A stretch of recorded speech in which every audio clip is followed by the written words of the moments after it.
సమాచారం మీద స్థానిక తహసీల్దార్ గారిని మేము రిక్వెషన్ ఇచ్చి పిలిపించాము. ఇట్లా సెర్చ్ వారెంట్ చేయాలి, ఇల్లు సెర్చ్ చేయాలని చెప్పి.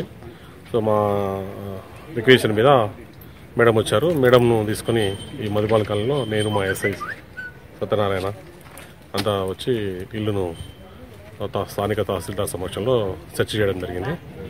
సెర్చ్ చేస్తే ఆ ఇంట్లో రాహుల్ కుమార్ శర్మ అని పాత నేరస్తుడు మన పోలీస్ స్టేషన్లో ఇంతకుముందు బ్యాంక్ రాబరీలో ఇతను నేరస్తుడు. అతని దగ్గర ఒక 6 కిలోల గంజాయి దొరికింది. సో ఈ ఇంటి ఓనర్ను ఎంక్వైరీ చేస్తే అతను 3 నెలల నుంచి ఇంట్లో కిరాయి ఉంటున్నాడు తెలిసింది. అతను చెప్పిన ప్రాథమిక సమాచారం ప్రకారం 1 నెల నుంచి ఈ గంజాయి స్మగ్లింగ్ బయట నుంచి తనకు వస్తుందని చెప్పాడు. ఇతను బేసికల్గా యూపీ స్టేట్కి సంబంధించినటువంటి వ్యక్తి. సో వీళ్ళు 3,000 రూపాయలకి కిరాయి ఇచ్చారు ఇంట్లో. సో జనరల్గా ఈ అవుట్స్కట్స్లో ఇటువంటి వీళ్ళు ఈ మెయిన్గా ఇక్కడ అదర్ స్టేట్ సంబంధించిన వాళ్ళు ఉన్నారు కదా, లేబర్స్ ఉన్నారు, వాళ్ళకు ఈ గంజాయి అమ్మడం అతను బయట నుంచి తీసుకొని ఇక్కడ అమ్మడం చేస్తున్నాడు. దీని మీద మేము పంచనామా చేసి దీన్ని సీజ్ చేసాం. తర్వాత ఫర్దర్గా రేపు రిమైండ్ వరకు కొన్ని కలెక్ట్ చేస్తాం ఇన్ఫర్మేషన్. బ్యాంక్ ఆఫ్ ఇండియాలో మనకు లాస్ట్ ఇయర్ జరిగింది అది. అంటే లాస్ట్ ఇయర్ పోలీసు వారికి ఫైర్ కూడా చేయడం జరిగింది. దానిలో ఇతను రాహుల్ కుమార్ శర్మ కూడా ఒక నేరస్తుడు.